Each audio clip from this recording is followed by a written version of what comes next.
Hello again, YouTube. This is going to be my second video on the Scourge of War Gettysburg Antietam expansion that I'm going to be covering. It's once again going to be dealing with the Union right, Confederate left at the Battle of Antietam in the early morning hours. The first battle I showed you was actually the opening engagement at around 5:45 a.m. I believe is when it started. The next one's going to be a little bit later. I'm going to be fighting from the Union standpoint, and I'm going to try and give a better review of kind of how the controls work, how the game works. So if you might be interested in the game, you at least kind of have a better idea. Obviously, I had the screen capture on the last video, but I kind of showed some of the controls. I didn't really show how you'd use them. So I'm going to do another small scenario. It's going to be about 30 minutes long. We're going to do it from the Union perspective this time. This is the Union Brigade scenario. It's scenario number 2 from the battle. It is called Blood on the Rails. You're in command of the 3rd Brigade. I believe it's in Hooker's 1st Corps, Patrick's Brigade. Basically, you're in the woods on the Union right, and the battle's been going on for about an hour now. As the summary provides, the game provides a little bit of a summary for every battle, so it kind of gives you the situation, as you can see here. If you want to read through it, I'll give you a little bit of time. Basically, we've been sitting in the woods for a couple hours while everyone else is murdering each other, and all of a sudden we see a staff officer galloping toward us, probably with orders. As you can see there, if you scroll through the description, it gives you, the number of points you need for a victory. We can address it a little bit more. It also gives you your order of battle, which in this case I've got, looks like, 4 regiments, which is, a pretty standard-sized brigade. Then if you want it, it does give you some biographical information about the battle, about your leader who you're playing, about what they did after the war, a little bit just more general information on them, and then a background of the entire campaign. So yeah, this is a pretty detailed game, as you can see, if you didn't gather that from my last video. If you didn't see my last video, check it out. It's really me just ranting and raving about this beautiful game. But without further ado, let's go ahead and get started. Like I said, in the last video, I haven't played this game very much, so I'm probably going to lose. I don't have the difficulty on easy or anything. So I don't anticipate winning, but it'll be interesting, or fun, or, I don't know, one or the above. So I'll go ahead and, without further ado, I'll get this started. Scenario is about 30 minutes long, so this video will probably be a little bit longer. I might edit it down, but I'll probably break this into 2 separate videos that I'll post. Unless I just get my ass kicked, in which case I might just do one video and edit the slaughter down. As you can see in the loading screen, it gives you some nice artwork from the time. It also gives you some quotes. The famous quote from General McClellan there, after he found the orders. He actually found Lee's orders 2 days before the battle, I believe, where Lee basically detailed his army, and McClellan was famous for being a slow and indecisive, maybe not indecisive, but certainly slow commander. Great trainer, really molded the Union Army into the army that beat Lee, or at least wore Lee down, depending on your point of view. Really molded the army from an undisciplined rabble into a fantastic army, but was really never seemingly willing to use it. He actually found Lee's orders before the battle, said famously, "Now I know what to do. Here is a paper with which, if I cannot whip Bobby Lee, I would be willing to go home." He still was slow and indecisive, thought Lee had a massive army in reserve, despite the fact that McClellan outnumbered him something like 2 to 1. McClellan always thought Lee had more men than him. McClellan acted a little bit more aggressively than he usually did in the lead up to the Battle of Antietam. In the Battle of Antietam, he still withheld a large number of his forces from the campaign, although the battle ended up at least being a bloody stalemate. Was enough of not a defeat, enough of a stalemate or an attack or strategic Union victory to give Lincoln the political clout he needed to emancipate the slaves, or at least emancipate the slaves, which he didn't actually have the ability to emancipate, because he only emancipated the slaves in the South, but that's another discussion. Here we go. Alright, that's me. Pretty simple mouse controls. You just roll your mouse cursor up and down for raising the elevation. You are somewhat limited based on your command size, so when you have a larger force, you can see more area. As you can see, there's obviously a battle going forward in the cornfield. This is the reverse, so the cornfield over here is where we were fighting last time. Oh, there's my courier. As I mentioned in the last video, orders are given by couriers, so it's pretty historical. I mean, a force will, or a courier will ride to you, give you your orders, and tell you what to do. It's actually possible for couriers to get shot, although I don't believe the scripted couriers that tell you your orders like this ever get intercepted. When you give orders to other units, you can send them by courier. When you're in command of higher level units, you can give orders back and forth to other commands rather than command them individually. And when you give those orders, they have to go by courier. If your courier shot, the units you're trying to give the orders to might never get the orders. Very realistic, fantastic, very innovative, something that's never been done before, to my knowledge. But anyway, let's get into this. So my orders are to attack the enemy position behind the fence to my front, follow behind the 7th Wisconsin, 19th Indiana, already en route, so there's 2 regiments in front of me. We can trap the rebels in a deadly fire, so basically catch them in a crossfire, or at least a flanking action. In their rear. Okay. So you'll see there's the marker on the field where I need to go. This is my commander, so I'm going to go ahead and get my boys underway. I'm going to do deploy them into line. I don't want to do a double line here. I don't feel like it. Do I command these? No, I do not. So there's some artillery there. There's Campbell's battery. He commands. Just kind of looking around here.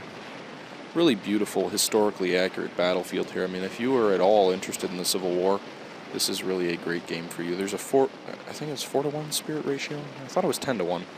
But after checking the site a bit, I'm pretty sure it's 4-to-1 as far as the number of spirits per man. So every one of these represents 4 real-life figures, but that's an incredible. I mean, you have 230 men there. Let's see, I can count it all up.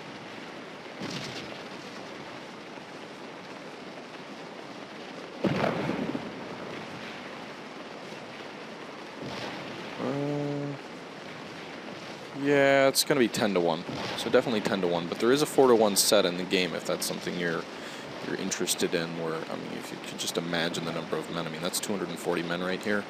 Looks like it's actually about 23, but if you compare that to an older game called Gettysburg, Sid Meier's Gettysburg, the ratio was actually just 40-to-1, I think it was. I don't know how I feel about this, though. I think I'm going to go into double line, actually. And that's a poor decision, but I don't want to have to deal with the trees. There's probably rebels in the trees that I can't see, but their flank looks pretty open at this point, so I think I'm going to go into double line. Hopefully my men don't take too long to deploy. Because it looks like the Black Hat Brigade's going up to my front. There definitely are rebels refused over there, but if I can kind of drive in this wing, I might be able to have some success. If you're familiar with Civil War tactics, and you don't need me to tell you this, but for those of you who aren't, basically weapons weren't, at least the theory anyway, was weapons weren't accurate enough to fight in a modern sense. You really had to have straight lines of men shoulder to shoulder. It dates back to the 1600s even, 1700s more I guess accurately. But where you line up shoulder to shoulder with the men, and you would fire volley after volley, all the men firing at once into the enemy line. It was thought that the weapons were not accurate enough to stand separated or in cover and individual. You couldn't just be individual. This was thought to be the most effective way to fight.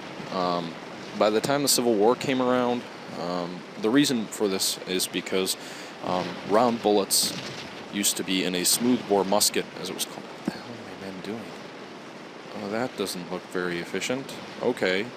Why don't you just... Okay. I don't know if this is because I gave poor orders or because my men are just retards, but they're not deploying in the way I would expect them to. They're definitely not deploying as quickly as I would expect them to.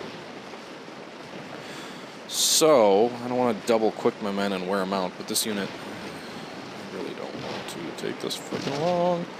Anyway, we'll wait and see what happens. It's my order, so if I'm an idiot, then I'm an idiot.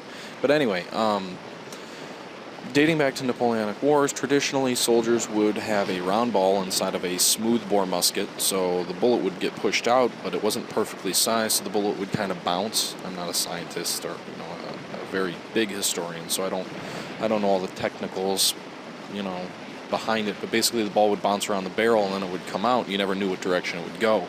So what that really meant was after about 50, I believe it was, 50 to maybe 100 yards, a unit would basically be just praying to hit their target. It really, was not an accurate way to fight. So you had to line up in long lines of men to hit the opposing sides, and basically you just stand in long lines at like 100 yards, slug it out until one side couldn't do it anymore. By the time the Civil War came around, there was what was called a mini ball, which wasn't quite the modern day rifle, but it was certainly the precursor to it. And basically what it did was it was called a rifled musket. You'd have a rifle, you'd have rifling in the weapon, you'd have a mini ball, this like kind of half bullet thing, and it would give a twist to it, so it was a lot more accurate. Still wasn't nearly as accurate as a modern rifle, but it definitely expanded ranges out, and you had armies still trying to fight as if, you could stand at 100 yards and drill each other in lines. And it's one of the reasons the Civil War was so bloody, is because tactics hadn't caught up with the modern way of fighting. In fact, tactics really didn't change a whole lot even after the Civil War, until during World War I. You saw at the beginning of World War I, you saw German armies marching in much the similar columns, just like this that you see on the screen right here, into French troops. So it was certainly an outdated way of fighting in 1860, let alone 1900.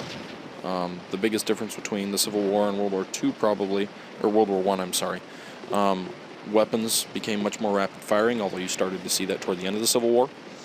And artillery became a heck of a lot better. The Civil War, you still see, for the most part, single-shot weapon. Well, all single-shot weapons for artillery. And then you also, but toward, the end of the war, there's a British rifle, which is a breech loader, where you put the gun in the back instead of the front. It's not a muzzle loader. So, I'm kind of getting off topic of the game here, but you kind of saw the artillery become more rapid firing. That was a big deal during the Franco-Prussian War in the 1870s, well, 70 and 71 really. And then obviously there were machine guns, which started to become more prevalent. So there was a lot of changes that occurred. Starting the Civil War, you started to see a couple of rapid firing weapons, but even before the rapid firing weapons, even with just mini balls, it was an incredibly outdated way to fight. Let's see if I can't get my guys up here. These darn fences. Let's move these lines up. Kind of put some pressure on them. We're sitting kind of far back. Oh goodness. Artillery just lost 9 men. By the way, in the game, you can tell the score. I don't want to assume everyone's knowledge of this game because I really haven't gone over it yet. So let's go over just a basic unit. First of all, this is a regiment. It's the standard smallest size unit in this game. Generally consists of anywhere between around 100 to 500 men. On the larger side, Union regiments tended to be larger. When you click on the unit's flag, you get its information. So when I click on my flag, I get my information for my entire brigade, which is the level that composes several regiments. When you click on the regiment itself, you get more information on that regiment itself. If you click on it and you double-click on a location, your troops will march there. On the left, you see it's the 23rd Regiment of New York, 23rd Regiment of New York raised, part of the 3rd Brigade, which is the brigade I'm commanding. 3rd Brigade is the 3rd Brigade of the 1st Division in the 1st Corps. Tells you how many men you have there. The score is how many more men you have either killed or lost. So if it's a negative, it means I've lost 1 more man than I've killed of the opponent. For a regiment is what it means. If and see, now I've gone into the positive, so I've killed 1 more man and now 2 more men than I have lost. Tells you the total number of casualties here lost by my unit. And then it also Just a second, I'm going to advance my men more. And then it also tells you what type of unit they are. So they're volunteers, so they're not terrible quality, but they're not regular, they're not elite, they're not veterans. But once again, they're still not terrible. If you see, then there's some modifiers to your fighting. So when you're visible to the enemy, that affects your morale and your fighting. A commander bonus basically means that you or some general is close by, and that provides them a bit of a morale bonus. There's a support bonus and a defensive terrain bonus. So they're in defensive terrain, which means that they'll take fewer casualties, so that it's a bonus to their morale and fighting ability. And then they have a support bonus because there's a nearby unit, which is also a bonus to their morale. Okay, just halt and fire. The regiments, for the most part, do a pretty good job of maneuvering themselves, although that's kind of an odd direction to maneuver. The AI commands the units that you're not a part of, so all this engagement to a certain extent is scripted when you're not playing those units. But your AI does a pretty good job of commanding your troops and telling them where to go. Sometimes they do some funny things. In this case, we're going to look at this unit.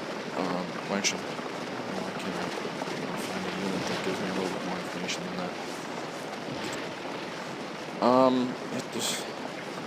Example of this. So in this case, these men are resting, so their morale and their fatigue is recovering. But even though there's an enemy in range, 160 yards is, I believe, where units start engaging. That's actually quite a bit closer than units would engage in real life, but for the sake of the game, they have shortened the range. But the enemy target is blocked because you see there's troops in front of them, so they can't shoot, and they're too far away to really be able to shoot above the rebels, or above their friendlies to hit the rebels, so they're basically just resting. As far as unit tactics, like I said, you generally move in a single column to get the most fire into the enemy as possible. Keep them there. This one, no. There's 1, 2, 3, 4. Yeah, those are my 4. Generally, yeah, you want to generally try and get around the enemy flank. You get points, as I mentioned, for kills. Unit commanders also get points if they can seize an objective. See, this is an objective. It looks like this. A little arrow to kind of, you want to get to that vicinity. You don't have to be right in that circle. And you also get points for how long you hold those. In addition to, you get points when your unit forces an enemy unit to retreat. You get points when you capture enemy unit, batteries or units, so batteries or artillery. And you get points for, as I mentioned already, holding objectives. In this case, it doesn't look like I'm doing too well. I'm not doing poorly, but I'm not holding my objective, or I'm not close enough to it to really be considered holding it. Unit fire is not limited to one unit, as in like the older kind of games like this, Sid Meier's Gettysburg, Waterloo, Napoleon's Last Battle, games like that from back in, I think it was the mid-90s, early 2000s. Usually your unit was limited to one unit. As you can see, there's 1, 2, 3, 4, 5, 6 units in here that are all in range that my men are fighting in. So their fire is, obviously whatever is more straight on is going to take more of their fire, but it's not solely limited to that. Also, you do want to try, flanking is generally the goal. You normally want to flank the enemy, so what that means is you want to get along their side. If you can fire into their side, kind of where they don't have weapons facing you, it's a lot more effective, as you can imagine, because if you can put a regiment, say, this regiment's here, if you could put it right here and fire right into this enemy flank, you'd have all your weapons firing into the side of the enemy. When they have no one pointing that direction, maybe 1 or 2 guys on the end could try and return fire, but basically you wouldn't be taking fire. And it's an incredibly demoralizing thing to happen. It usually leads to your unit breaking and running pretty quick, especially if they're at close range. And obviously firing into your rear is even worse. These long columns are pretty unwieldy. As you saw, I was having enough trouble myself maneuvering my men. But as far as this is concerned, I mean, you command one general. You can be anywhere from a brigade to an army level. I showed you in the last video, there's even an 11-hour-long scenario from the Confederate side where you command the entire Confederate army for the battle. But yeah, as far as this is concerned, it's very realistic. Its units are unwieldy. They're hard to move around. Units get tied up and bogged down and slow down. And it's a lot of fun. But you do learn a bit about tactics in this. Flanking, I don't know if you're familiar with ships, you can think of raking. Like in the Age of Sail, raking an enemy was always the thing that you wanted to try and accomplish, where you fired into the stern or into the end of the ship. Sort of a similar goal here. Okay, and that's going to do it for the first part of my video. I said I was going to break this into 2 parts, so please check out the second part of my video, which will be in the link, as well as I'm sure on the right-hand side. If you enjoyed it, please don't forget to hit a like. Feel free to subscribe. I'm going to be doing more historical game videos. So thank you for listening, and yeah, you have an excellent day.